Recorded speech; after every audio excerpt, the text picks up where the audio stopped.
El ruido no fue una explosión, fue algo peor. Un crujido lento, profundo, como si el fondo del mar hubiera decidido moverse por primera vez en millones de años. Yo estaba de turno en la consola de perforación cuando ocurrió. En la estación nadie dormía bien, pero los operadores dormíamos menos que nadie. A esa profundidad, el descanso era un lujo. El metal nunca dejaba de gemir, los sensores jamás se callaban y la presión te recordaba en todo momento que el océano no nos quería allí. Aún así, aquello fue distinto. No vino de las paredes, vino de abajo. Las luces parpadearon una sola vez, solo una, suficiente para que el silencio posterior se volviera insoportable. Miré los monitores esperando ver una falla técnica, un desfase en los calibradores. Cualquier explicación que pudiera justificar por qué todos los indicadores de presión cayeron a cero durante exactamente 3 segundos. 3 segundos no significan nada en la superficie. Allí abajo significan muerte. El canal interno se llenó de respiraciones contenidas. Reconocí algunas voces, otras no. Nadie hablaba con normalidad. No porque no quisiéramos, sino porque algo nos decía que no debíamos hacerlo. Como si el sonido pudiera llamar la atención de algo. ¿Lo sentiste?, preguntó uno de los ingenieros con la voz forzada. Yo sí lo había sentido, no en los oídos, en el pecho. Una vibración grave, antinatural, como un pulso que no pertenecía ni a la estación ni al océano. Algo que no aparecía en ningún manual, en ningún informe de riesgo, en ningún simulacro que yo hubiera estudiado. Revisé los registros de excavación. Todo indicaba normalidad, demasiada normalidad. La broca había alcanzado el punto exacto que nos ordenaron perforar. El objetivo, un término técnico, frío, que ninguno de nosotros cuestionó. Pero mientras analizaba los datos, apareció una lectura que no debería existir. Una firma irregular, persistente, activa. Fue en ese instante cuando lo entendí. No habíamos provocado un derrumbe, no habíamos dañado la estación. Habíamos abierto algo. Y lo que estaba allí abajo acababa de darse cuenta de que ya no estaba solo. Acepté el trabajo por una razón simple. Era técnico, bien pagado y temporal. 6 meses en una estación submarina no sonaban heroicos ni peligrosos, solo extremos. Y yo ya estaba acostumbrado a trabajar en entornos extremos. Había pasado años en plataformas petroleras, minas profundas y sistemas cerrados donde el más mínimo error humano se paga caro. Lugares donde el silencio pesa, donde el acero cruje y donde el cuerpo aprende a convivir con la presión. Aún así, nada, absolutamente nada, me preparó para el fondo del mar. La empresa presentó el proyecto como una excavación controlada, extraer materiales raros, estudiar capas geológicas nunca antes exploradas y probar tecnologías que, según ellos, definirían el futuro energético. Todo estaba respaldado por contratos extensos, cláusulas de confidencialidad estrictas y una cadena de mando que no aceptaba preguntas innecesarias. Y yo no pregunté, ninguno de nosotros lo hizo. La estación era un monstruo de acero enterrado bajo kilómetros de agua, pasillos estrechos, luces frías que nunca se apagaban, turnos interminables y una sensación constante de encierro. Allí abajo, el tiempo no se medía por el sol, sino por el cansancio acumulado en el cuerpo.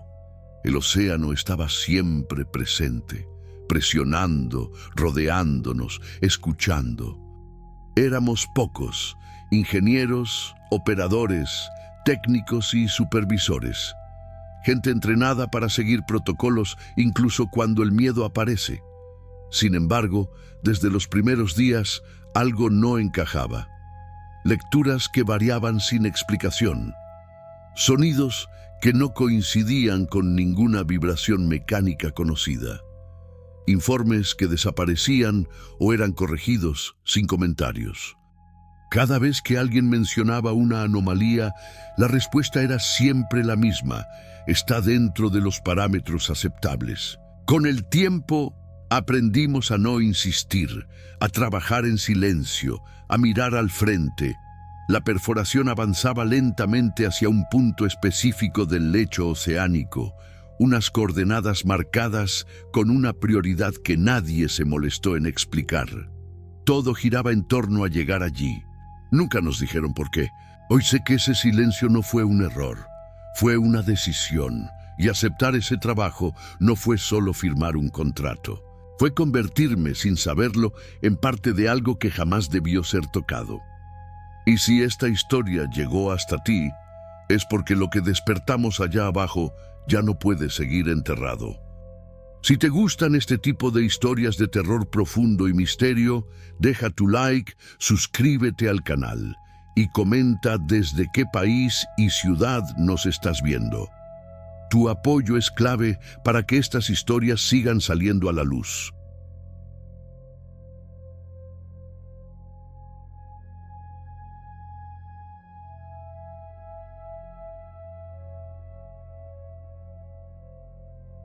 El primer día que descendimos oficialmente al punto de excavación, nadie habló de miedo. Hablamos de procedimientos, de presión hidrostática, de márgenes de seguridad. El miedo no aparece en los informes técnicos, y allí abajo todo debía quedar registrado como datos. Yo estaba asignado al control de perforación secundaria, un módulo adyacente a la broca principal. Mi trabajo era simple en teoría: supervisar la estabilidad del terreno, validar lecturas sísmicas y detener la operación si algo salía de los rangos establecidos. En la práctica, significaba pasar horas observando números moverse lentamente, escuchando el zumbido constante de la maquinaria y sintiendo cómo el océano presionaba la estación como una mano invisible. El descenso fue silencioso. No hubo cuenta regresiva ni discursos. Solo el sonido amortiguado del agua desplazándose y el crujido ocasional del acero adaptándose a una presión para la que ningún ser humano está hecho. A 11.000 metros de profundidad, la luz del sol es un recuerdo inútil. Todo lo que existe es lo que iluminan los focos y lo que queda fuera de ellos. Cuando alcanzamos la profundidad objetivo, la broca comenzó a trabajar. El movimiento era lento, deliberado. Cada centímetro de avance se celebraba como una pequeña victoria técnica. Las primeras capas no ofrecieron resistencia: sedimentos compactados, roca estable, exactamente lo que los modelos predecían. Demasiado exacto. Lecturas limpias, informé por el canal interno. Confirmado, respondió el supervisor. Continúen. Las horas pasaron sin incidentes, o al menos sin incidentes reconocidos. Fue cerca del final de mi turno cuando noté la primera anomalía real. No fue una alarma, no fue una falla, fue una ausencia. Los sensores sísmicos dejaron de registrar vibración. Eso no debería pasar. Incluso en reposo, el fondo marino emite ruido, microfracturas, desplazamientos mínimos, actividad constante. El silencio absoluto no existe en la geología. Miré los monitores pensando en un error de transmisión, pero todos los sistemas estaban operativos. ¿Están viendo esto?, pregunté. Hubo una pausa, demasiado larga. Sí, respondió alguien finalmente. Continúa monitoreando. No detengan, no investiguen, solo continúa. La perforación siguió avanzando y, con cada metro, el silencio se hacía más profundo. No era solo falta de vibración, era como si el terreno estuviera esperando. Sentí un nudo en el estómago, una reacción irracional que intenté ignorar. Yo no estaba allí para sentir, estaba para operar. Entonces ocurrió el primer impacto. No fue violento, no sacudió la estación. Fue un golpe sordo, contenido, como si la broca hubiera tocado algo que no se dio. Las lecturas se dispararon y luego se estabilizaron de inmediato, demasiado rápido. «Contacto con una capa no catalogada», anuncié. «¿Composición?», preguntó el supervisor. Revisé los datos. La respuesta no tenía sentido. «No coincide con ninguna matriz conocida». Otra pausa.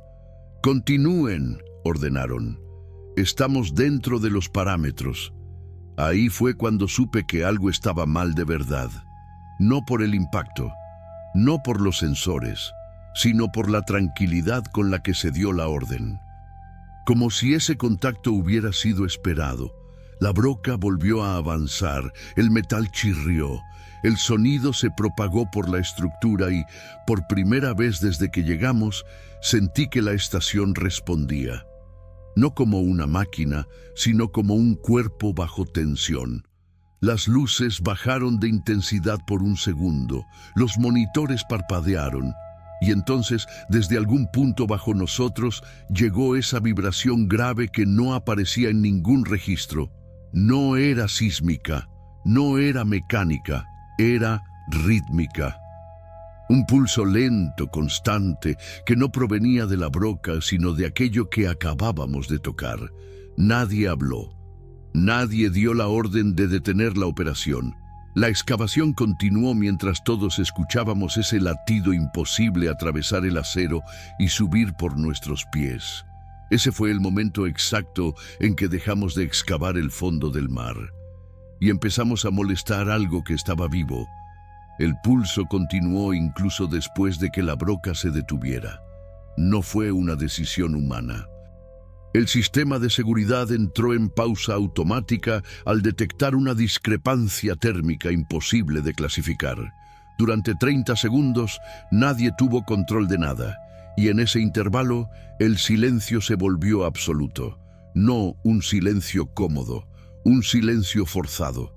Los sensores sísmicos seguían marcando cero. Los hidrófonos, diseñados para captar cualquier vibración en kilómetros a la redonda, no registraban ruido alguno. Era como si el océano hubiera contenido la respiración. Yo revisaba las pantallas una y otra vez, buscando una explicación lógica, una causa técnica, algo que pudiera arreglarse con un reinicio del sistema. No encontré nada. «Restableciendo control manual», anuncié cuando el sistema me devolvió acceso. «Proceda», respondió el supervisor, pero su voz ya no sonaba igual. Había una tensión nueva, algo que no estaba allí antes del impacto. Activé los protocolos de diagnóstico. Temperatura estable. Presión dentro de lo aceptable. Integridad estructural sin daños visibles. Todo indicaba que la estación estaba bien. Sin embargo, el pulso seguía ahí, ahora más lento, más profundo, como si se hubiera acomodado después del contacto.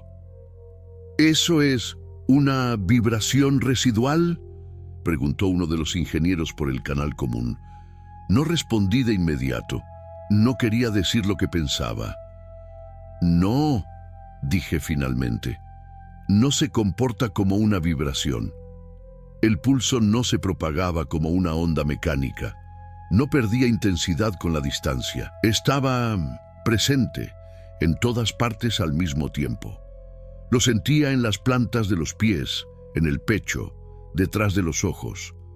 Un ritmo constante que no necesitaba moverse para hacerse notar. El supervisor ordenó una revisión externa. 2 operadores se prepararon para salir con los trajes de inmersión. Yo observaba desde la consola mientras ajustaban los sellos, revisaban líneas y activaban los focos. Sus movimientos eran precisos, automáticos. Profesionales haciendo lo que sabían hacer mejor, avanzar sin pensar demasiado. Cuando la escotilla se cerró detrás de ellos, el pulso cambió, no se aceleró. No se intensificó, se sincronizó. Las cámaras externas se activaron y las imágenes aparecieron en los monitores.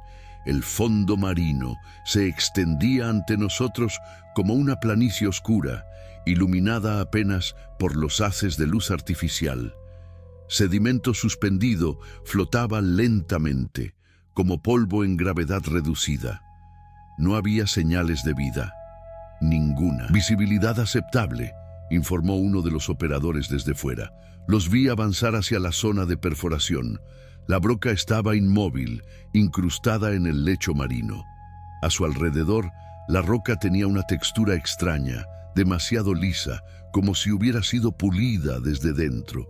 No parecía fracturada, parecía apartada. «Estoy detectando una cavidad», dijo el segundo operador. No estaba en los modelos. Antes de que pudiera pedirle que se detuviera, uno de los focos iluminó algo que no encajaba con ninguna formación geológica conocida. Una superficie curva, oscura, extendiéndose más allá del alcance de la luz. No era roca, no era metal, no reflejaba la iluminación de forma normal, la absorbía. «¿Qué es eso?», preguntó alguien en la sala de control. Nadie respondió. El pulso se hizo más fuerte por primera vez. No en intensidad, sino en claridad. Ya no era solo una sensación. Era un ritmo definido, como un latido que hubiera encontrado eco en el océano. «Retrocedan», ordené. «Regresen ahora». El operador más cercano a la cavidad no se movió de inmediato. «Hay marcas», dijo con la voz tensa. «No son naturales». Las cámaras temblaron ligeramente cuando algo se desplazó fuera del campo de visión. No fue rápido, no fue agresivo. Fue un movimiento deliberado, lento, como si algo enorme se hubiera reacomodado en respuesta a nuestra presencia. «¡Retírense ya!», grité. El pulso se detuvo de golpe. Durante un segundo eterno no hubo nada. Luego, todos los hidrófonos se activaron al mismo tiempo. El sonido que captaron no era agua, ni roca, ni maquinaria. Era un coro grave, profundo, imposible de localizar en un punto específico. Uno de los operadores cayó de rodillas. Lo vi en la pantalla, sus manos temblando mientras intentaba incorporarse. El otro giró la cámara justo a tiempo para mostrar una sombra moviéndose bajo ellos, demasiado grande para pertenecer a algo que deba existir a esa profundidad. La transmisión se llenó de interferencias. «Algo se está moviendo», dijo el operador caído, jadeando. «Está reaccionando». Las luces externas parpadearon, la imagen se distorsionó, y entonces, antes de que pudiera dar otra orden, el canal se cortó por completo. La estación volvió a vibrar, esta vez con fuerza. Las alarmas comenzaron a sonar una tras otra, llenando el aire de luces rojas y advertencias superpuestas. No habíamos encontrado una cavidad, no habíamos descubierto una anomalía. Habíamos abierto un espacio que no estaba vacío, y lo que vivía allí abajo ya no se limitaba a observarnos. La pérdida de la señal externa duró 13 segundos. Los conté uno por uno. 13 segundos sin imagen, sin audio, sin telemetría. 13 segundos en los que nadie respiró con normalidad dentro de la estación. Cuando la transmisión volvió, la cámara estaba inclinada, mostrando solo sedimento levantándose lentamente como una neblina espesa que no terminaba de asentarse. «Equipo exterior, respondan», dijo el supervisor. Silencio. Intenté rastrear las señales vitales de los trajes. Uno de los indicadores seguía activo, el otro no. No parpadeaba, no fluctuaba, simplemente había desaparecido del sistema, como si nunca hubiera estado conectado. «Uno sigue con vida», informé. «El otro, ¿interferencia?», no preguntó alguien. Negué con la cabeza, aunque nadie podía verme. «No es interferencia, es ausencia de señal». El operador superviviente volvió a aparecer en la cámara. Estaba de pie, pero su postura no era normal. Sus movimientos eran lentos, descoordinados, como si luchara contra algo que no podíamos ver. El foco de su traje oscilaba de un lado a otro, iluminando fragmentos del lecho marino que parecían haber cambiado de forma. La cavidad ya no era una cavidad.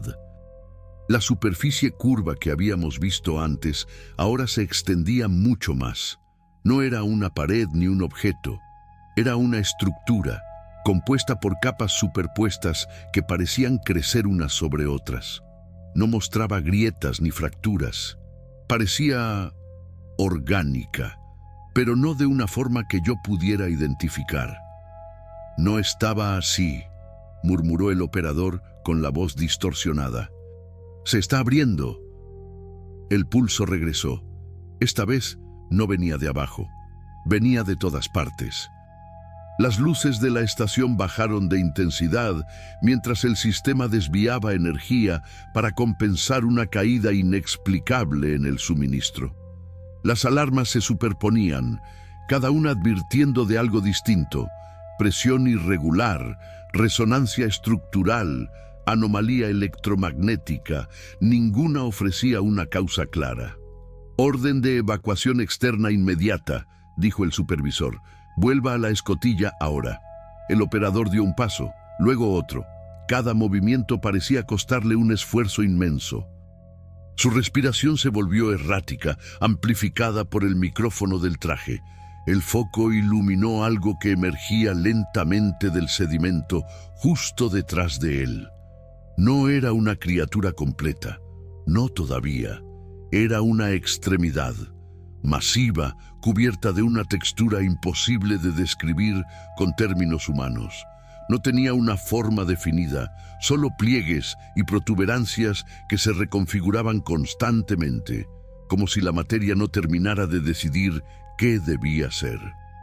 «No lo toqué», dijo el operador, casi suplicando. «No hice nada».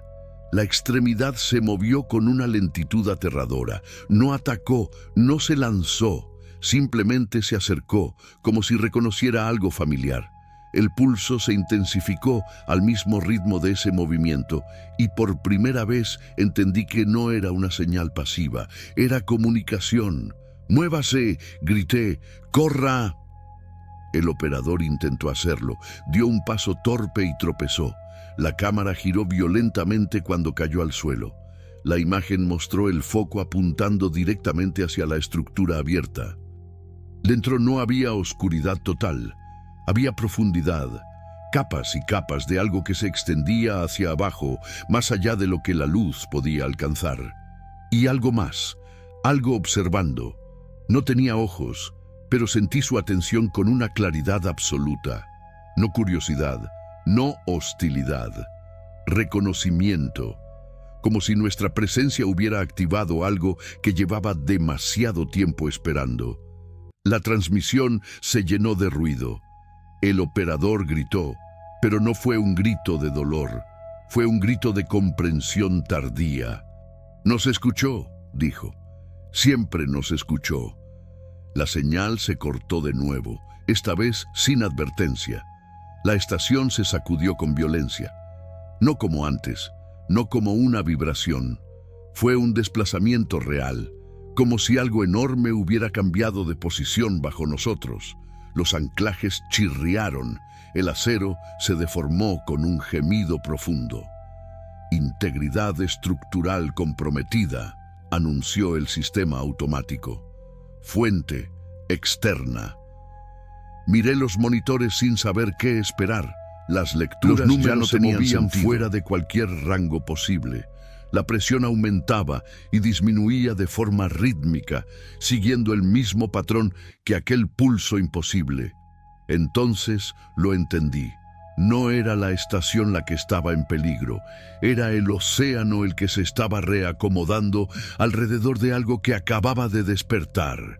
Y nosotros estábamos justo encima. La orden de evacuación interna llegó demasiado tarde. Las luces se apagaron por completo, y en la oscuridad total sentí algo más que miedo.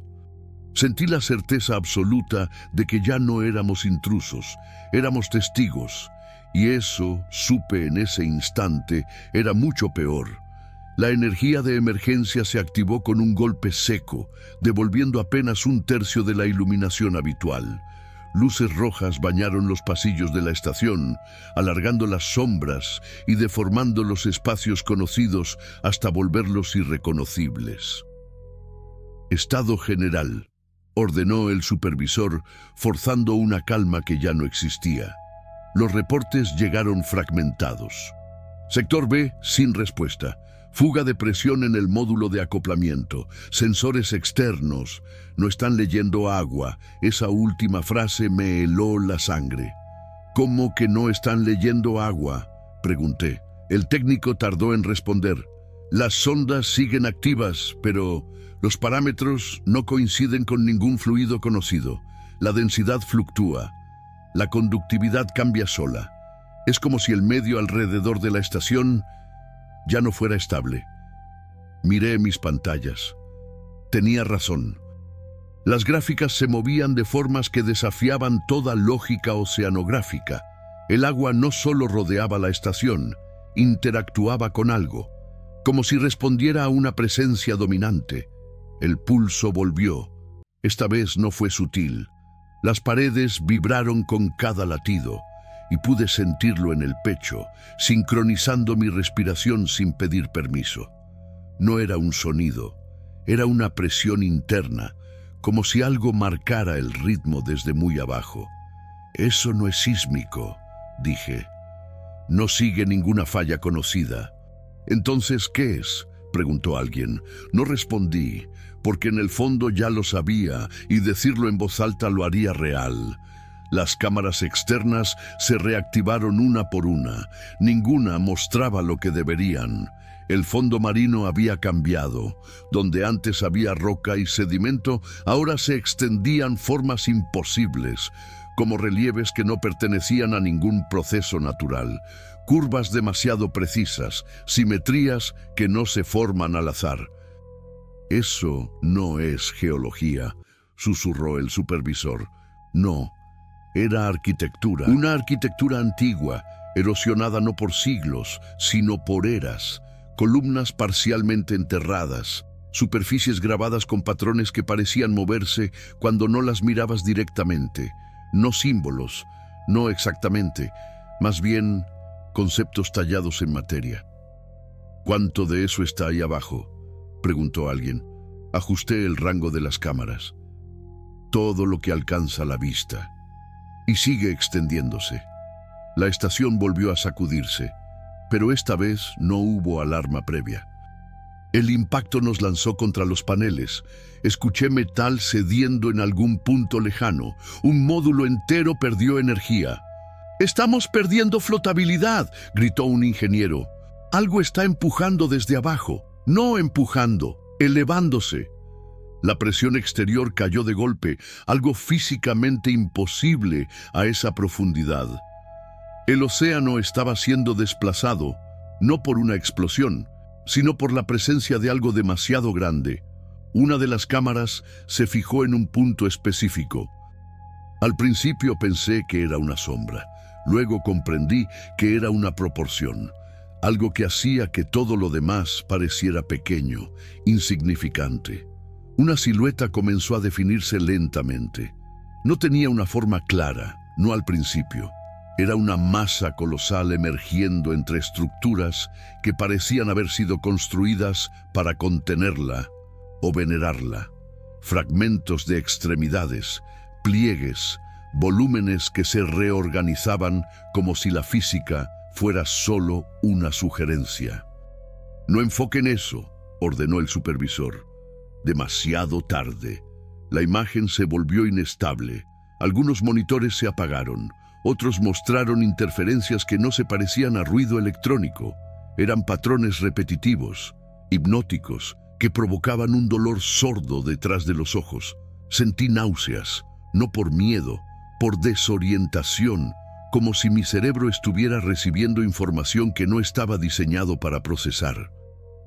«¿Alguien más escucha eso?», preguntó una voz temblorosa. Me quedé quieto.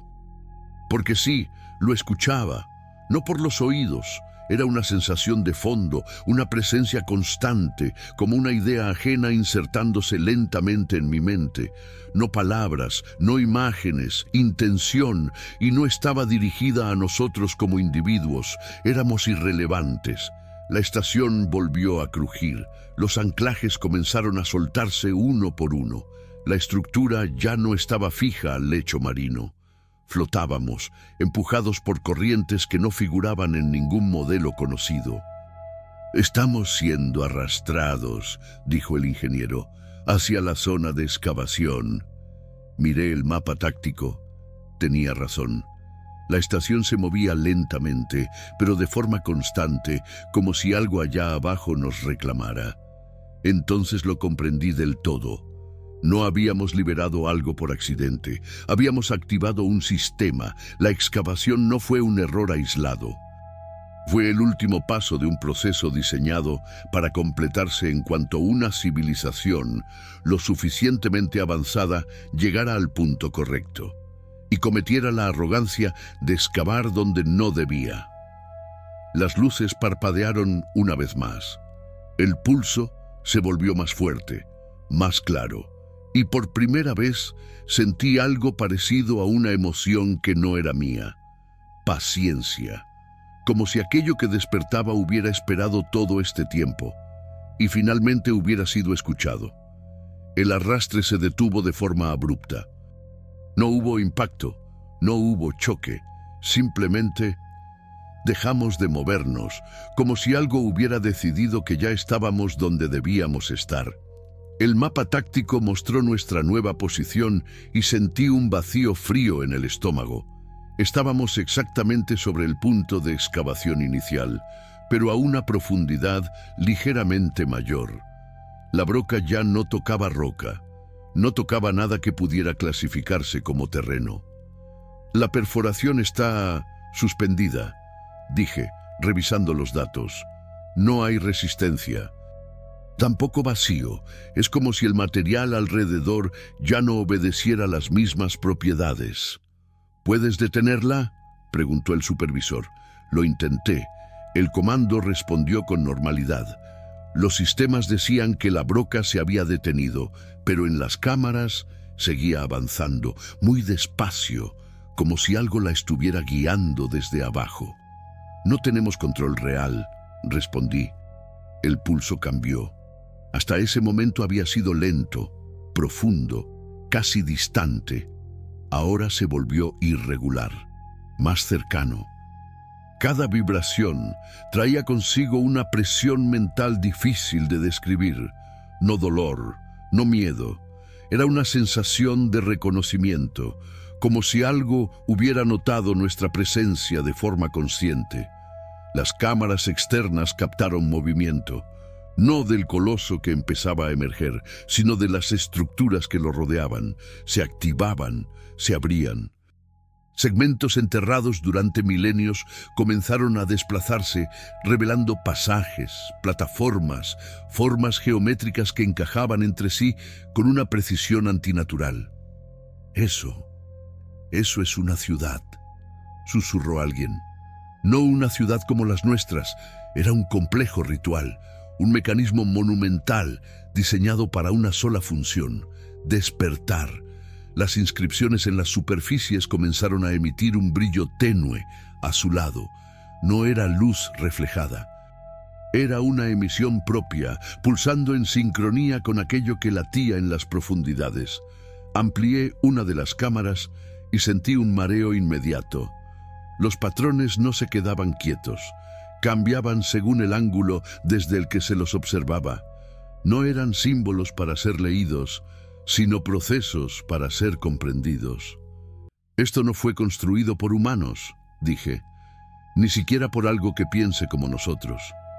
El supervisor no respondió. Lo miré. Tenía la vista fija en uno de los monitores, los labios moviéndose sin emitir sonido. «¿Estás bien?», le pregunté. Parpadeó como si despertara. Sí, solo tuve la sensación de que ya había visto esto antes. Eso no era posible. Yo mismo empecé a sentirlo.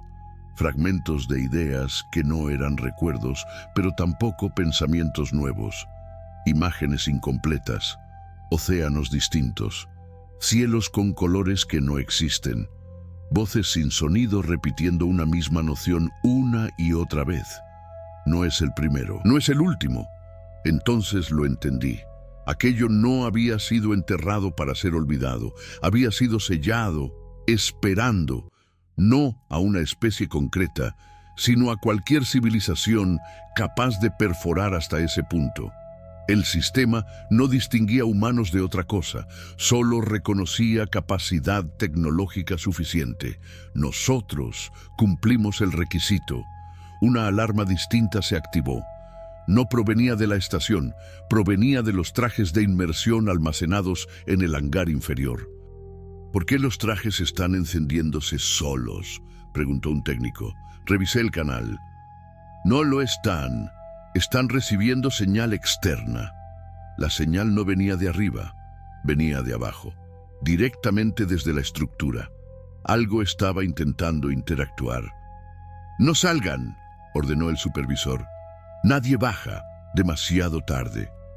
Uno de los ingenieros ya se había movido. Lo vi correr hacia el hangar como si no escuchara las órdenes. Su respiración era errática, sus ojos abiertos de más. «Tiene que ver esto», repetía. «Tiene que ver lo que hay ahí abajo. Nos está mostrando algo». La compuerta del hangar se cerró detrás de él. Las cámaras internas fallaron durante 3 segundos. Cuando volvieron, el hangar estaba vacío. No había señales de despresurización. No había daño estructural. El traje de inmersión que había tomado seguía allí, intacto, en el soporte. El hombre no. El pulso se aceleró y por primera vez algo parecido a una voz atravesó mi mente. No palabras, no frases. Una certeza absoluta, fría y antigua. El acceso ha comenzado, la vigilancia ha terminado. Miré los datos de la excavación y sentí como el terror, por fin, encontraba una forma clara. La broca no estaba perforando, estaba abriendo, y lo que aguardaba del otro lado no había sido sellado para protegernos, había sido sellado para proteger al mundo de lo que estaba a punto de regresar. El silencio que siguió no fue alivio, fue expectante. Los sistemas seguían funcionando, pero nadie hablaba. Cada uno de nosotros estaba ocupado luchando contra algo que no aparecía en los monitores: la intrusión. No era una invasión violenta, no había gritos en la cabeza ni órdenes claras. Era peor, era una presencia paciente, filtrándose por los espacios entre los pensamientos.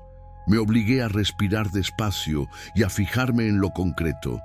Números, gráficas, protocolos, pero incluso eso empezaba a fallar. Las cifras se reordenaban cuando no las miraba directamente.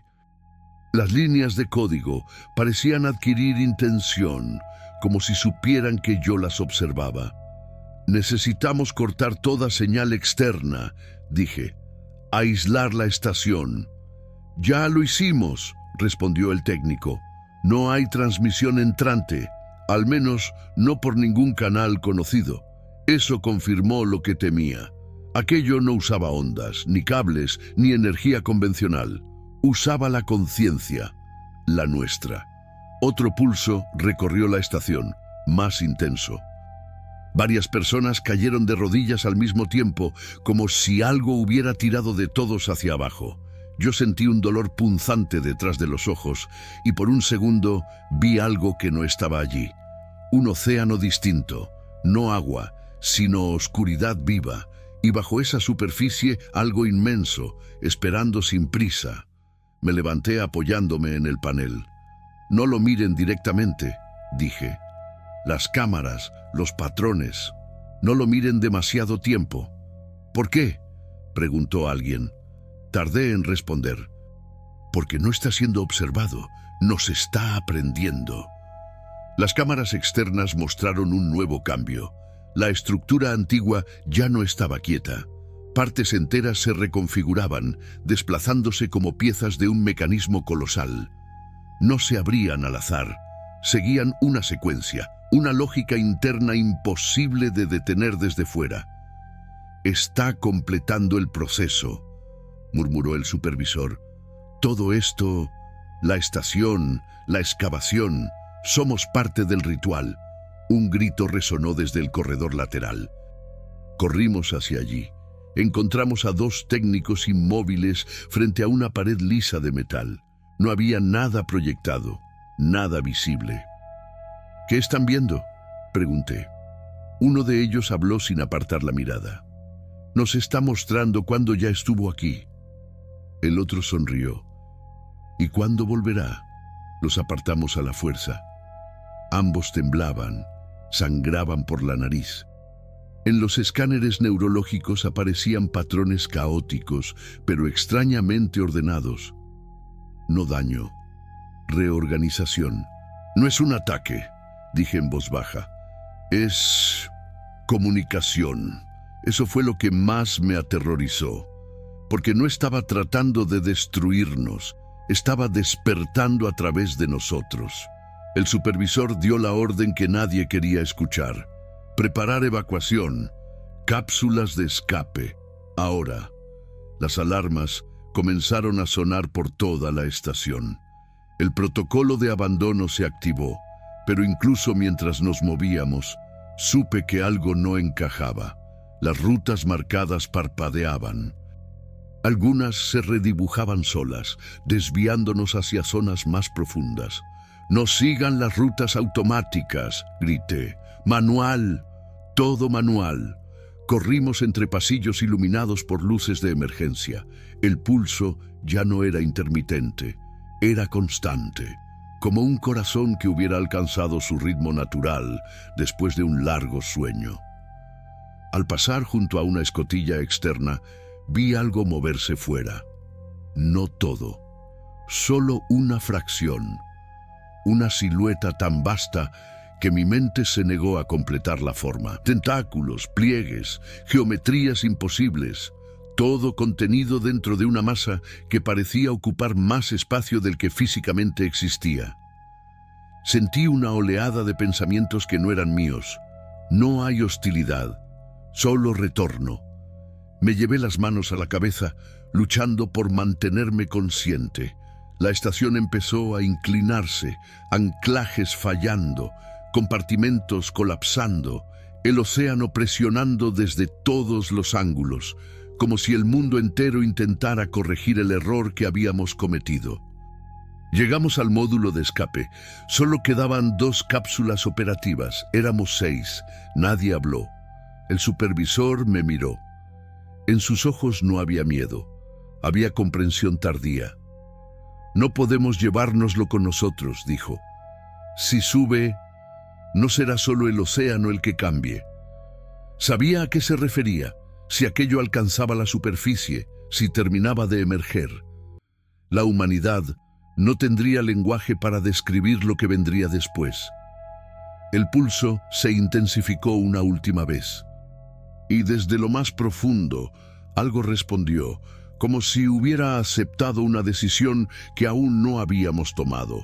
El tiempo se acababa, y lo que despertaba bajo nosotros ya no estaba esperando permiso para existir. El módulo de escape vibraba bajo nuestros pies como si respirara. No era una metáfora. Las lecturas mostraban microfluctuaciones internas, cambios de presión imposibles dentro de una estructura sellada. La estación entera estaba siendo reclamada por aquello que habíamos despertado. «2 cápsulas», repitió alguien con la voz rota. «No alcanza». Nadie respondió. No hacía falta. Todos entendíamos lo que eso significaba.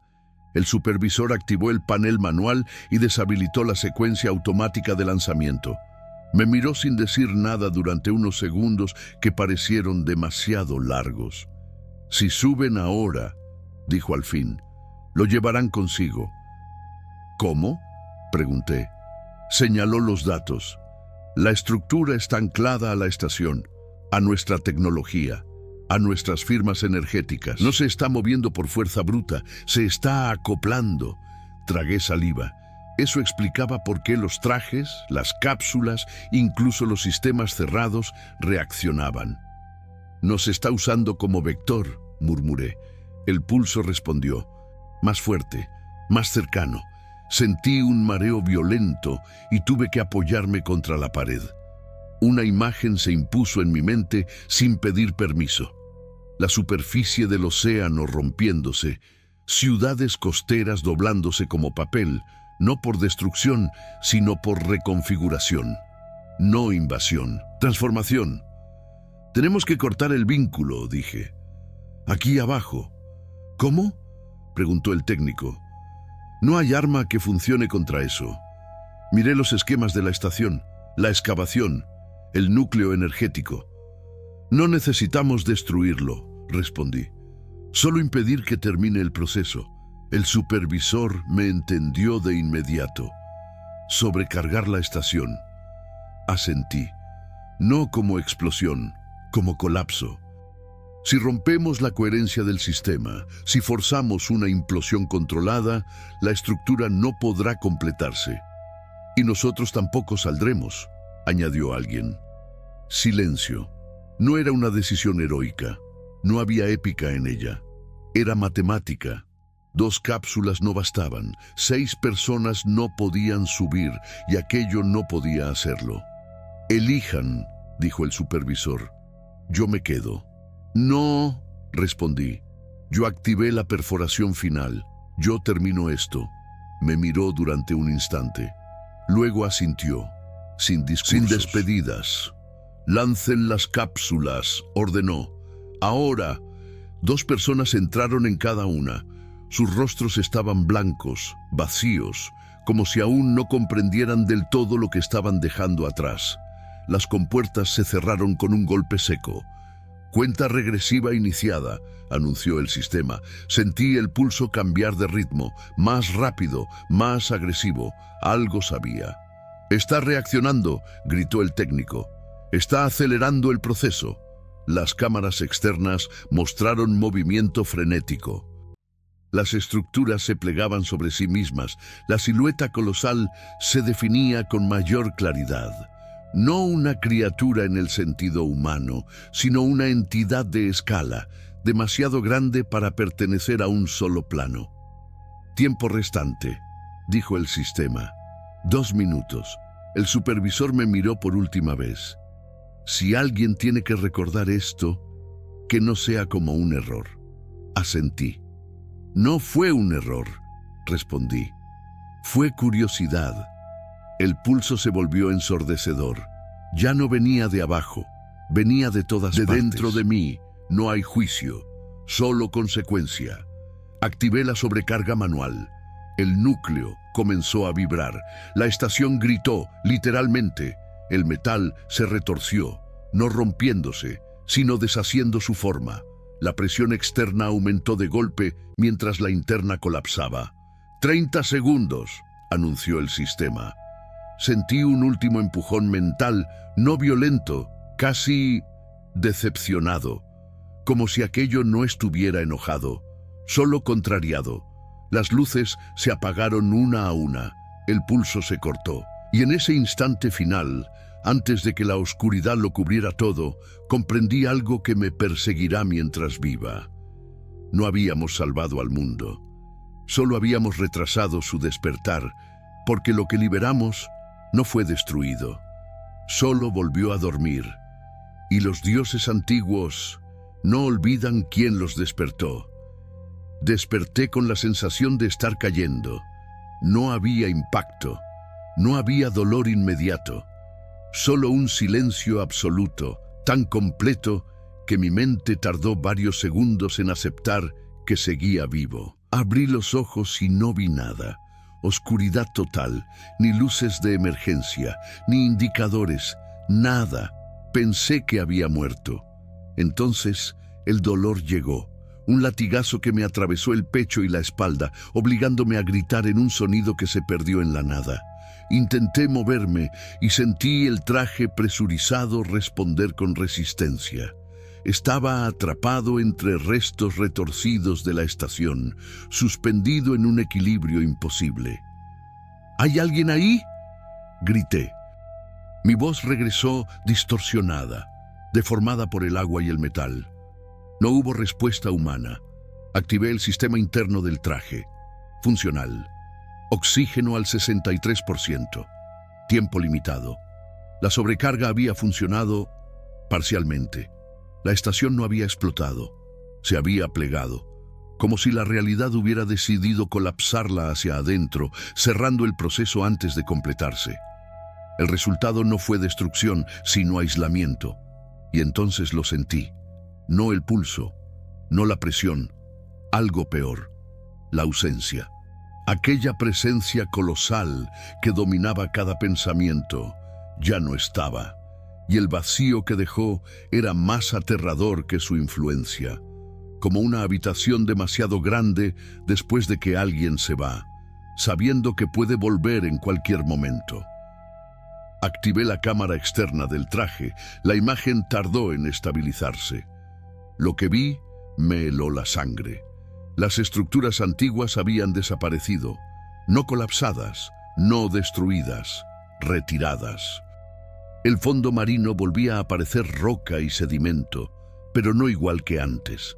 Había cicatrices, geometrías suaves donde no deberían existir, marcas imposibles de atribuir a procesos naturales, como si el lugar hubiera sido reconfigurado para ocultar lo ocurrido. «No terminó», susurré. Una vibración leve recorrió el agua, no rítmica, no constante, única. Giré lentamente.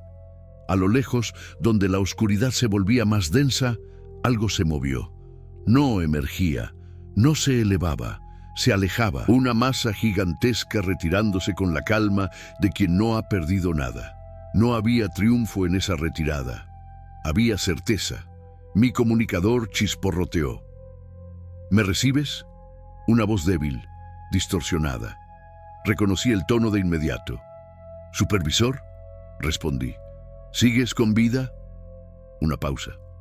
«Por ahora», tosió, «la estación ya no existe como estructura funcional». Pero el colapso cortó el vínculo. No lo siguió. Miré la pantalla externa otra vez. «No», dije, «no nos siguió, porque no lo necesitaba». «Las cápsulas», continuó, «¿crees que llegaron a la superficie?». «Sí», respondí. «Si alguien cuenta esta historia, será por ellos». Otra pausa, más larga. «Escucha», dijo al fin. «Antes de que todo colapsara, recibí una transmisión. Mi pulso se aceleró. ¿De arriba?». «No, de abajo». Sentí un escalofrío recorrerme la espalda. «No eran coordenadas», continuó.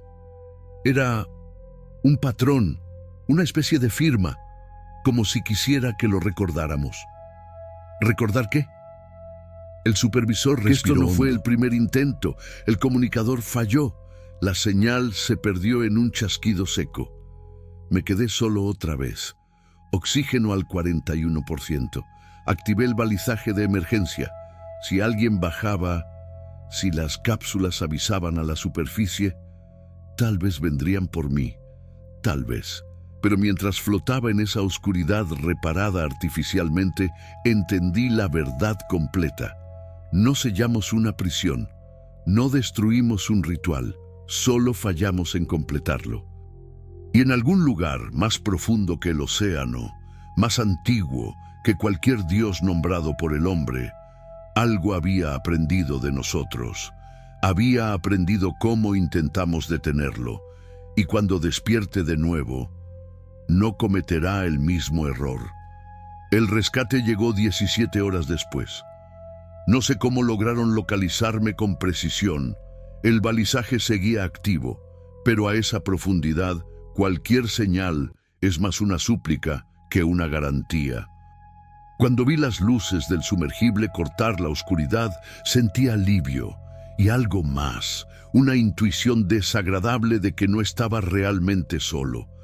Me sacaron con cuidado, como si temieran que un movimiento brusco pudiera romperme.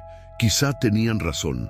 No físicamente, sino por dentro. Mientras me izaban, miré una última vez el fondo marino. No había rastro de la estructura, no había rastro de la estación, solo roca, sedimento, silencio, demasiado silencio. En el compartimento presurizado del sumergible, nadie habló durante varios minutos. Me quitaron el casco. El aire sabía distinto, más ligero, casi irreal.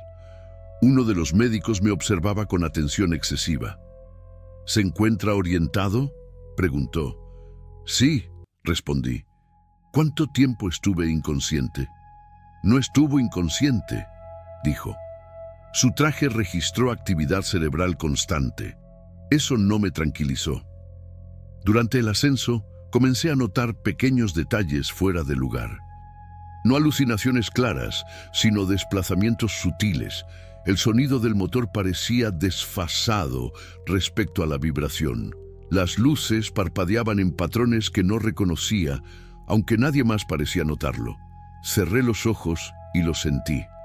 No una voz, no una presencia dominante, algo más discreto, como una resonancia. ¿Qué pasó ahí abajo?, preguntó uno de los tripulantes finalmente. Los datos son incompletos. Lo miré. No quieren saberlo todo, respondí. No insistieron. Al llegar a la superficie, me trasladaron directamente a una instalación médica flotante. Aislamiento, evaluaciones, preguntas formuladas con demasiado cuidado. Ya no éramos solo una misión fallida, éramos un incidente. ¿Escuchó algo antes del colapso? ¿Vio símbolos, formas, patrones repetitivos? ¿Ha tenido sueños desde entonces? Negué lo último. Era verdad, en parte. No soñaba. Pero cuando cerraba los ojos, veía profundidad. No imágenes concretas, sensaciones, distancias imposibles. Como si mi mente ahora supiera medir escalas que antes no existían para mí. 3 días después, me permitieron salir. Oficialmente, la excavación fue clasificada como desastre geológico, una falla imprevisible. Las cápsulas de escape nunca fueron mencionadas en los informes públicos. Tampoco los muertos, tampoco los sobrevivientes. Antes de irme, un hombre que no se presentó entró en mi habitación. No llevaba uniforme, no llevaba identificación. Lo que ocurrió no terminó ahí abajo, dijo. «Y usted lo sabe», no respondí. «No vamos a detenerlo ahora», continuó. «Solo observar, prepararnos, y cuando llegue el momento, actuar». «No se puede actuar contra eso», dije. «Solo retrasarlo». Sonrió apenas. «Eso es actuar». Se fue sin despedirse. Esa noche dormí en una cama por primera vez desde el colapso. Y por primera vez soñé. Soñé con el océano. Pero no como lo conocemos. Soñé con ciudades sumergidas que no estaban hechas para humanos. Con coros sin sonido. Con algo inmenso, inmóvil, pero despierto. Y en el centro del sueño no había un dios. Había un recuerdo. El recuerdo de una civilización anterior a la nuestra, que también creyó haber sellado lo imposible. Me desperté jadeando, con una certeza fría clavada en el pecho. No todos los rituales requieren intención. Algunos solo necesitan curiosidad suficiente. Y nosotros ya habíamos demostrado tenerla. Lo peor no fue haber liberado un dios antiguo. Lo peor fue que, sin querer, lo trajimos con nosotros. Al principio pensé que era estrés postraumático. Eso fue lo que dijeron los médicos. Microdesorientaciones, sensibilidad auditiva, hipervigilancia. El precio normal de haber sobrevivido a una catástrofe en el fondo del océano. Me dieron pastillas, me recomendaron silencio, rutina, tiempo. Pero el tiempo no hizo que desapareciera, lo hizo más claro. La señal empezó como una molestia leve, un zumbido tan bajo que podía confundirse con el sonido de la electricidad en las paredes. No era constante, aparecía cuando estaba solo, cuando el mundo se quedaba en silencio. No venía de afuera, venía de adentro. No era una voz, No decía palabras, era un patrón, un ritmo que no coincidía con el latido de mi corazón, pero que poco a poco intentaba sincronizarse con él. Cuando lo ignoraba, aumentaba. Cuando intentaba concentrarme en otra cosa, se desplazaba, como si supiera dónde esconderse. Fui al mar por primera vez una semana después del alta, no a bucear, solo a mirar. El sonido se intensificó en cuanto vi el agua. No olas, no viento, profundidad. La simple idea de ella parecía activarlo. Me llevé una mano al pecho sin darme cuenta. No, murmuré. Aquí no. Un pescador cercano me miró extraño. Esa noche soñé despierto. No cerré los ojos. Estaba sentado en la cama, completamente consciente, cuando la habitación pareció ensancharse. Las paredes no se movieron, pero la distancia entre ellas dejó de tener sentido. Sentí la misma presión mental del fondo del océano, pero ahora era suave, casi cuidadosa. Y entonces lo comprendí. No me había seguido como un cazador, no me había marcado como enemigo, me había usado como ancla. Yo había estado allí cuando el proceso se interrumpió. Mi mente había estado en contacto directo con algo que no debería haber sido percibido por un cerebro humano. Y en ese contacto, algo quedó incompleto. No era posesión, no era influencia directa, era memoria compartida. Empecé a ver cosas antes de que ocurrieran. No eventos claros, tendencias, lugares donde el océano se comportaba de forma extraña, fallas inexplicables en sensores marinos, proyectos cancelados sin razón aparente. Cuando los buscaba en las noticias, allí estaban. Disfrazados de coincidencias, yo sabía la verdad. El sistema seguía activo, no el que habíamos interrumpido, sino otros, antiguos, dormidos, esperando el estímulo correcto, y nosotros estábamos cada vez más cerca de proporcionarlo. Una madrugada, el zumbido se transformó en algo nuevo, no más fuerte, más definido. Sentí una certeza que no provenía de mí. El siguiente intento no será profundo, será amplio. Me levanté sudando, con las manos temblando. Miré el mapa del mundo que tenía colgado en la pared. Sin pensarlo, marqué varios puntos costeros con un lápiz, puertos, zonas de exploración, regiones donde la humanidad insistía en mirar hacia abajo y hacia afuera. No supe por qué los marqué, solo supe que eran relevantes. Al amanecer alguien llamó a mi puerta, era el mismo hombre de la instalación médica, el que no dio su nombre. Esta vez no estaba solo. «Necesitamos que venga con nosotros», dijo. «Lo que usted trajo del fondo empezó a manifestarse en otros lugares». «No lo traje», respondí. Me sostuvo la mirada. «No conscientemente». Entré al vehículo sin discutir. Mientras avanzábamos, sentí el zumbido acomodarse, como si hubiera encontrado su lugar definitivo dentro de mí. No me resistí. Resistirse nunca había servido de nada con cosas como esa. Entendí entonces mi verdadero papel. No fui elegido, no fui especial, fui expuesto. Y ahora, mientras la humanidad sigue excavando, perforando, despertando lo que no entiende, yo soy el único que puede sentir cuando algo antiguo vuelve a abrir los ojos. Porque no importa cuánto lo retrasemos, un Dios antiguo no necesita permiso para regresar. Solo necesita que alguien recuerde el camino. El centro al que me llevaron no aparecía en ningún mapa. No era subterráneo ni secreto en el sentido clásico. Estaba a plena vista, camuflado como un instituto de investigación oceanográfica más, con ventanales amplios y personal que caminaba con café en la mano como si nada extraordinario ocurriera allí. Ese era el truco. Lo imposible siempre se esconde mejor cuando parece cotidiano. Me condujeron a una sala sin ventanas. En la pared frontal había una pantalla curva encendida, mostrando un mapa del mundo cubierto de puntos rojos. Decenas, cientos. No todos están activos, dijo el hombre sin nombre.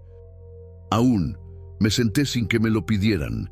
El zumbido dentro de mi pecho se volvió más grave, como si reconociera algo familiar. ¿Qué son?, pregunté. Intentos, respondió. Excavaciones profundas, prospecciones abisales, proyectos cancelados, retrasados o fallidos por razones técnicas. Razones que no siempre fueron técnicas. La pantalla cambió. Imágenes antiguas aparecieron una tras otra.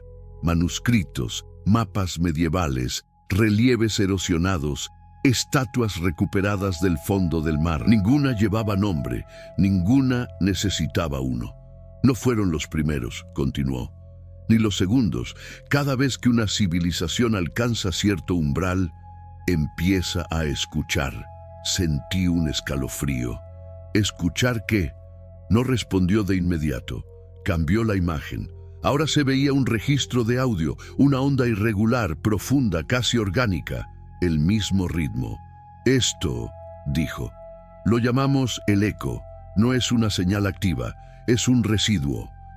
Como la vibración que queda después de tocar una campana demasiado grande. ¿Y yo?, pregunté. ¿Por qué yo? Me miró por primera vez con algo parecido a franqueza. Porque usted estuvo presente cuando uno de esos sistemas estuvo a punto de completarse. Porque su mente no se rompió, porque ahora puede percibir el eco sin necesidad de instrumentos. La puerta se abrió y entró una mujer mayor, el cabello gris recogido, los ojos cansados de alguien que había visto demasiado. Él cree que es el único, dijo. No lo es. Puso una carpeta frente a mí. Dentro había fotografías, personas, hombres y mujeres de distintas edades, épocas distintas, algunas en blanco y negro, otras recientes.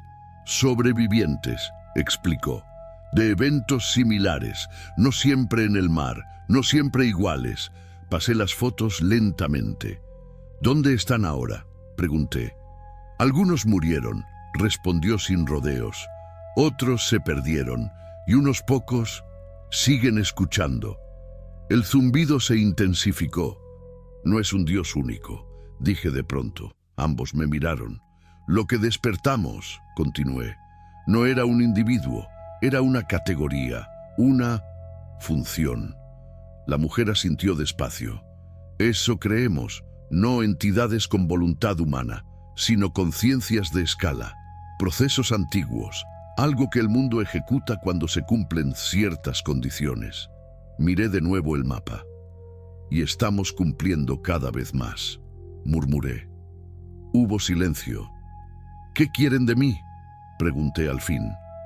El hombre sin nombre fue directo. Queremos que nos diga cuándo el eco cambia. Para detenerlo, negó con la cabeza. Para evacuar, para mentir mejor, para retrasar. Sentí una rabia fría subir desde el estómago. Eso no sirve, dije. Ya lo vimos. No se puede engañar a algo así. Lo sabemos, respondió, pero retrasar sigue siendo preferible a aceptar. Me puse de pie. Entonces, están perdiendo el tiempo. No, dijo la mujer. Estamos ganándolo. Me acerqué a la pantalla y señalé uno de los puntos rojos que vibraba con una intensidad distinta. Ese, dije, ese no es como los demás. Ambos se tensaron. ¿Por qué? Cerré los ojos. Dejé que el eco me atravesara sin resistencia. Por primera vez desde el fondo del mar no luché contra él. Porque ahí ya no están excavando, dije. Están escuchando de vuelta. La sala quedó en silencio. ¿Cuánto tiempo tenemos?, preguntó ella. Abrí los ojos. No lo sé, respondí. Pero no será oculto, no será profundo, no será lento. El eco cambió de ritmo. Por primera vez desde que lo sentía, percibí algo nuevo. No paciencia, no espera, anticipación. Y entendí la peor parte. No éramos los únicos que habíamos aprendido algo. Ellos también. Y cuando el próximo umbral se cruce, no despertaremos a un Dios antiguo. Despertaremos a muchos. El punto que señalé empezó a parpadear con una cadencia distinta. No era una alerta del sistema, era resonancia. Lo sentí antes de que nadie tocara un teclado. «Apaguen ese monitor», dije. No lo hicieron a tiempo. La pantalla emitió un destello breve y el zumbido dentro de mi pecho se transformó en una presión nítida, dirigida. No hacia mí exactamente, a través de mí, como si algo hubiera encontrado un conducto conocido. «¿Qué acaba de pasar?», preguntó el hombre sin nombre. Respiré hondo, concentrándome en no dejar que la sensación se propagara. El eco respondió. Dije, eso significa que alguien, en ese punto, no está intentando abrir nada. Está imitando. La mujer mayor cerró los ojos por un segundo, como si esa palabra confirmara un miedo antiguo. ¿Imitando qué? A nosotros, respondí, a lo que hicimos en el fondo del mar, a la secuencia incompleta. Las imágenes cambiaron solas. Nadie las controló. Diagramas aparecieron superpuestos a mapas, patrones de comunicación, pulsos electromagnéticos, configuraciones de sonido y presión. No eran rituales, eran protocolos. «No necesitan dioses», murmuré. «Necesitan interfaz». «¿Están intentando comunicarse?», preguntó alguien desde el fondo de la sala. Negué con la cabeza. «Están intentando alinearse». El eco volvió a cambiar, esta vez con una claridad que me hizo tambalear. No era una idea suelta, era una estructura, un concepto completo empujándose hacia la superficie de mi mente. Cuando la profundidad no es posible, la amplitud lo será. Cuando el sello no cede, el entorno lo hará. Abrí los ojos de golpe. «No va a ser un punto», dije. «Va a ser una red». La mujer se acercó al mapa, ampliando regiones enteras. «¿Qué tipo de red?» «De observación», respondí. «De sincronización. No necesitan excavar si pueden hacer que el mundo vibre al mismo ritmo». El hombre sin nombre apretó los labios. «Tecnología civil, tecnología humana», corregí, pero usada de una forma que nunca imaginamos. Me giré hacia ellos. Satélites, redes de sensores, comunicaciones submarinas, exploración sísmica, sonido de baja frecuencia. Todo eso ya está ahí afuera. El silencio se volvió pesado. «¿Cuánto falta?», preguntó la mujer. Cerré los ojos otra vez. Dejé que el eco se expandiera sin tomar control. Fue como sumergirme en un mar oscuro sin agua. Sentí múltiples ritmos superponiéndose, buscando coherencia. «No puedo darles una fecha», dije, «pero ya no es un sí». «Entonces, ¿qué hacemos?», insistió el hombre. Lo miré. «Dejamos de creer que esto es un enemigo al que se le dispara», respondí, «y empezamos a aceptar que es un proceso». «¿Y el final de ese proceso?», no respondí de inmediato, porque esta vez la respuesta no vino de mí, vino del eco. No habrá final, solo transición. Abrí los ojos con la garganta seca. «El mundo no va a terminar», dije. «Va a cambiar de dueño». Nadie habló. Nadie se movió. En la pantalla, varios puntos rojos comenzaron a sincronizarse lentamente, como si hubieran estado esperando una señal común. Como si el ensayo hubiera terminado. Y entonces entendí algo que me hizo sentir un frío profundo, más hondo que el océano. No despertamos a un Dios antiguo por accidente. Lo hicimos porque ya estábamos listos para escucharlo. Y ahora que el eco sabe responder, la siguiente fase ya no depende de lo que excavemos, sino de lo que permitamos vibrar juntos. El mundo no estaba siendo invadido, estaba siendo afinado. No hubo una explosión, no hubo un anuncio oficial. No hubo un momento claro al que después pudiéramos señalar y decir, ahí empezó todo. Eso fue lo más aterrador. La primera señal llegó como una anomalía menor en una red de boyas oceánicas del Pacífico. Nada espectacular. Una desviación armónica en frecuencias de baja intensidad, atribuida inicialmente a fallas de calibración. Luego apareció en el Atlántico, después en el Índico. Distintos sistemas, distintos países, el mismo patrón. Yo lo sentí antes de que lo confirmaran. El eco ya no estaba dentro de mí como un murmullo aislado. Ahora se superponía al mundo real, a los sonidos cotidianos, al tráfico, al zumbido eléctrico de las ciudades. Todo parecía tener un pulso oculto, una cadencia común que antes no existía. Se están sincronizando, dije en la sala de control. No por proximidad, por resonancia. La mujer mayor me miró con una expresión que no había visto antes en ella. ¿Cuántos puntos activos hay ahora? Observé el mapa. Ya no eran puntos aislados, eran regiones completas. Demasiados, respondí. Y siguen aumentando. El hombre sin nombre caminaba de un lado a otro, hablando en voz baja con alguien por un comunicador cifrado. Palabras sueltas llegaban hasta mí.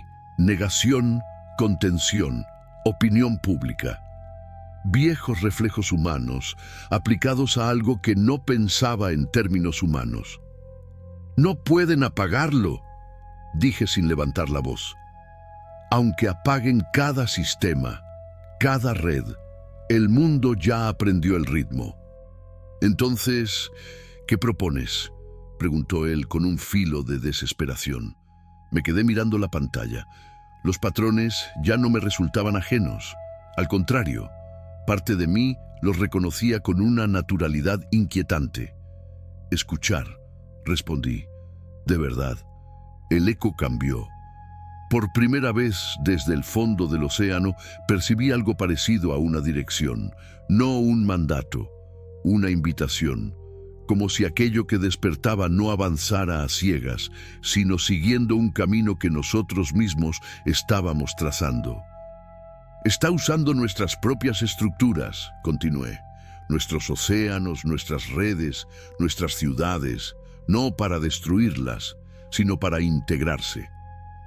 ¿Integrarse a qué?, preguntó la mujer. Tragué saliva. A la biosfera, a la conciencia colectiva, a todo lo que vibra. Las pantallas parpadearon. Nuevos informes llegaban sin pausa. Animales marinos cambiando rutas migratorias al unísono, sensores sísmicos marcando patrones repetitivos sin actividad tectónica, personas reportando sueños idénticos en continentes distintos. El mismo sueño. Un océano sin superficie, una presencia inmensa, quieta, despierta, y una sensación compartida de inevitabilidad serena. Esto no es un ataque, dije. Es un despertar distribuido. El hombre sin nombre se detuvo frente a mí. ¿Y nosotros? ¿Qué lugar ocupamos en eso? Lo miré, y por primera vez no sentí miedo al responder. El mismo que siempre, dije. Testigos que creen ser protagonistas. El eco se estabilizó. Ya no dolía, ya no presionaba. Se volvió parte del fondo de la realidad, como la gravedad o el paso del tiempo. Algo que no notas hasta que intentas ignorarlo. En algún lugar del mundo, alguien estaba a punto de cruzar un nuevo umbral, no con una broca, no con explosivos, con comprensión suficiente. Y cuando eso ocurriera, no habría colapso ni sacrificio que lo detuviera, porque esta vez no estábamos liberando un Dios antiguo, estábamos preparando al mundo para recibirlo, y el mundo, lenta pero inexorablemente, ya estaba respondiendo al llamado. Las reuniones se volvieron más cortas, no porque supiéramos más, sino porque ya no había decisiones reales que tomar. Los modelos predictivos colapsaban uno tras otro. Cualquier simulación que asumiera causalidad humana fallaba en cuestión de horas. No importaba cuántos escenarios planteáramos: intervención, apagón global, silencio informativo, evacuaciones selectivas. Todos partían de una premisa equivocada, que aún teníamos el control. Esto no es una crisis, dije en una de esas reuniones. Es una transición de estado. Nadie me contradijo. Ese silencio fue más revelador que cualquier argumento. Las señales se hicieron públicas sin anuncio. No como datos técnicos, sino como experiencia compartida. Personas que nunca habían visto el mar comenzaron a describirlo con una precisión imposible. Niños dibujaban formas que coincidían con patrones detectados por sensores abisales. Músicos, sin contacto entre sí, componían piezas con la misma estructura rítmica, lenta, profunda, insistente. El eco ya no necesitaba de mí. Eso fue lo que más me perturbó. Durante semanas había sido un canal, un umbral, un punto de traducción entre lo humano y lo antiguo. Ahora, el mundo entero estaba aprendiendo a sintonizar por sí mismo. Mi función se diluía, como si ya no fuera necesaria. «Te estás quedando fuera», me dijo la mujer mayor una noche cuando el centro estaba casi vacío. «¿Lo sientes?». Asentí. «Eso significa que el proceso avanza», respondí. «Cuando ya no hay intermediarios, la integración es inminente». Caminamos hasta la sala de observación. Desde allí se veía el mar, tranquilo, indiferente, hermoso. Nada en su superficie delataba lo que ocurría en sus profundidades. «La gente espera catástrofes», dijo ella. «Espera fuego, colapso, destrucción, porque así entendemos el cambio», respondí. «Como ruptura, no como absorción». El eco volvió a cambiar, pero esta vez no fue interno ni externo. Fue ambiental. Lo sentí en la presión del aire, en el ritmo del edificio, en el paso de las personas al caminar. Todo estaba alineándose sin esfuerzo. «¿Qué pasa con los que no quieran escuchar?», preguntó ella. Pensé en eso, en los millones que se resistirían, que negarían, que lucharían contra algo que no se presentaba como enemigo.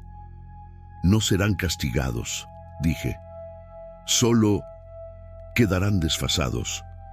Eso era lo más cruel y lo más lógico. No habría conquista, no habría exterminio, solo una diferencia de fase entre quienes podían percibir el nuevo ritmo y quienes no. Esa noche dormí profundamente por primera vez en meses, sin sueños, sin visiones, sin océanos infinitos. Al despertar, supe que algo había cambiado de forma irreversible. El eco había dejado de llamarse eco, ahora era fondo. En la pantalla del centro, el mapa ya no mostraba puntos rojos. Mostraba una sola tonalidad suave, envolvente, cubriendo continentes y mares por igual. No indicaba actividad, indicaba estabilidad. El hombre sin nombre entró en la sala y se detuvo a mi lado. «¿Es el final?», preguntó. Negué con la cabeza. «Es el final de la ilusión de que esto empezó con nosotros», respondí, «y de que terminará cuando queramos». Se quedó mirando el mapa. «Entonces, ¿qué somos ahora?». Pensé en la excavación, en el fondo del mar, en el error que no fue un error. «Somos lo que siempre fuimos», dije. La especie que llegó lo suficientemente lejos como para darse cuenta de que no estaba sola en su propio mundo. Afuera, el mar seguía quieto, demasiado quieto. Y en esa calma perfecta, entendí la verdad final que nadie quería decir en voz alta. No liberamos un Dios antiguo para que gobernara sobre nosotros. Lo liberamos para que el mundo recordara quién había estado aquí primero. Y cuando ese recuerdo terminó de asentarse, ya no hubo necesidad de resistencia, porque la transición no pedía permiso, solo continuidad. No hubo un día exacto, ningún calendario marcó el momento en que todo terminó de cambiar. Simplemente dejamos de resistir sin darnos cuenta, como cuando el cuerpo deja de luchar contra el sueño, y al hacerlo, entra en un descanso más profundo del que jamás conoció. El eco, si es que aún podía llamarse así, Ya no era perceptible como algo externo, no vibraba, no llamaba, existía integrado en el tejido del mundo, en las mareas, en los vientos, en los silencios entre pensamientos humanos. La gente seguía despertando, trabajando, discutiendo, amando. No hubo colapso social, no hubo histeria colectiva. Eso fue lo que confundió a todos los analistas. Esperaban caos y recibieron normalidad transformada. Pero yo lo veía en los pequeños cambios. Las ciudades comenzaron a reorganizarse sin planes centrales, rutas de transporte ajustadas casi instintivamente, arquitectura que priorizaba espacios abiertos, circulación de aire, contacto con el agua. Nadie decía por qué, simplemente se sentía correcto. Las guerras se apagaron lentamente, no por tratados, por falta de impulso. El conflicto empezó a sentirse desfasado, como una música fuera de ritmo. No desapareció el odio, pero perdió coordinación. Eso era clave. El nuevo orden no eliminaba emociones humanas, solo eliminaba la disonancia. Un día dejé el centro. Nadie me detuvo. Ya no era necesario. Mi papel había concluido mucho antes de que yo lo aceptara. Caminé hasta la costa y me senté frente al mar, como había hecho meses atrás. Pero esta vez no sentí zumbido, ni presión, ni temor. Sentí reconocimiento, no hacia mí, sino hacia el mundo. Cerré los ojos y por primera vez comprendí del todo lo que habíamos despertado. No un rey, no un tirano, no una deidad hambrienta. Lo que llamamos Dios antiguo era solo un nombre humano para algo más vasto, una conciencia planetaria previa a la humanidad. Una capa de realidad que había aprendido a retirarse cuando la vida joven necesitó espacio para crecer, y que ahora regresaba no para destruir, sino para integrar. La humanidad no fue juzgada, fue observada, y al demostrar curiosidad suficiente para tocar lo profundo, también demostró estar lista para recordar. Porque eso era todo, no una invasión, no un despertar violento, un recuerdo.